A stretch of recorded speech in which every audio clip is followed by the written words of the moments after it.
One of the things that I have missed a lot during this global pandemic is traveling. When you travel, do you bring back souvenirs? A postcard, a coffee mug, a magnet for the refrigerator. What kind of souvenirs do you travel home with? And here's the thing about souvenirs. They don't have to be expensive to accomplish their purpose. We bring something home to help us to remember a place, to remember an experience. A souvenir is all about evoking a memory, and it could be something that has zero intrinsic value, like sand or a rock or seashells that accomplishes that. In Exodus chapter 16, we find the Israelites wandering through the wilderness, right? Their disobedience, their grumbling hearts resulted in this whole generation that would have to die off and not experience the promised land that God was going to give them. And rather than going on a direct path from point A to point B, they were in this 40-year wandering through the wilderness in a rather desolate land. And if you know the story of the Israelites' wanderings, God was often their source of provision for their basic needs. And He provided, for instance, food rather miraculously, and in the form of bread that they would go out every day and gather. And yes, they grumbled about the monotony of the same bland food every day, but God just kept delivering it. And in Exodus chapter 16, verse 31, God tells the Israelites to do something pretty interesting. He says that the people of Israel called the bread manna. And it was white like a coriander seed and tasted like wafers made with honey. Moses said, "Take an omer of manna and keep it for the generations to come, so they can see the bread I gave you out to eat in the wilderness when I brought you out of Egypt." So Moses said to Aaron, "Take a jar and put an omer of manna in it and place it before the Lord to keep for the generations to come." God's instructions are interesting to me. The manna was going to be their souvenir from their trip in the desert. And they were going to carry this bread home or on the way to their new home as a way of evoking a memory. It was a souvenir. And I don't think God was so concerned about them remembering specifically the bread as much as He was concerned about them remembering this bread as a very tangible sign that God was their provider. How were they going to have basic needs met as they were wandering in the wilderness? Over and over they questioned, but every time God provided. Over and over for 40 years, God provided. But the next verse 34 in Exodus chapter 16, is staggering to me. As the Lord commanded Moses, Aaron put the manna with the tablets of the covenant law so that it might be preserved. I mean, think about what God instructs.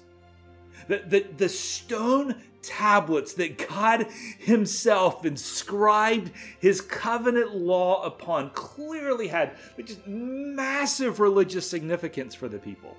I mean, the importance of those stone tablets could probably not be overstated. And God tells Moses to keep a jar of this bread, manna, right there beside the stone tablets of the covenant law. I mean, the juxtaposition of those two items is a powerful picture of the God that we serve. As much as God wanted them to carry and remember and keep His laws, He wanted them to remember that in a desolate land and in desperate times, God was their provider. He was their provision. You know, we're just a few weeks into 2021, and for a lot of people, the year has been a bit of a letdown. So somehow we thought that as we ended 2020, we'd flip the page on the calendar and somehow everything was going to be made right in the world. And we kind of knew that wasn't going to be the case, but there was something hopeful, something optimistic, something to look forward to as we walked into the newness of another year. In 2021, it's starting out to be a challenging year. The global pandemic is still surging here in the U.S. Like the first few weeks of the year, we've had greater political division and cultural tension, and it feels like we're still sort of living in this desolate land, hoping that we're on some path to somewhere better. And so Exodus 16, it's kind of got me thinking. I mean, in this season of life, in 2020 and into the new year of 2021, where it's felt like so much has been wrong, what souvenirs of God's faithful provision should we put in a jar and carry with us so that we don't forget? When you look back on 2020, what moments were the most visible evidence of ways that God has provided for you that you just shouldn't forget? Maybe it was financially, through a job or through a job transition. Maybe it was enriched family time. Maybe it was a reprioritization of values. So that when things get to be normal again, normal is different. Maybe it was something as simple as a note of encouragement from someone that God used to deeply speak into your life. As much as God wanted the Israelites to know how to live, and so he had them carry the tablets of the covenant law, He wanted them to know who He was and how He loves and how He provides. And so He had them carry a jar of bread. And I hope that we don't miss an opportunity to bolster our faith by reflecting on and remembering God's provision in this unique time and season.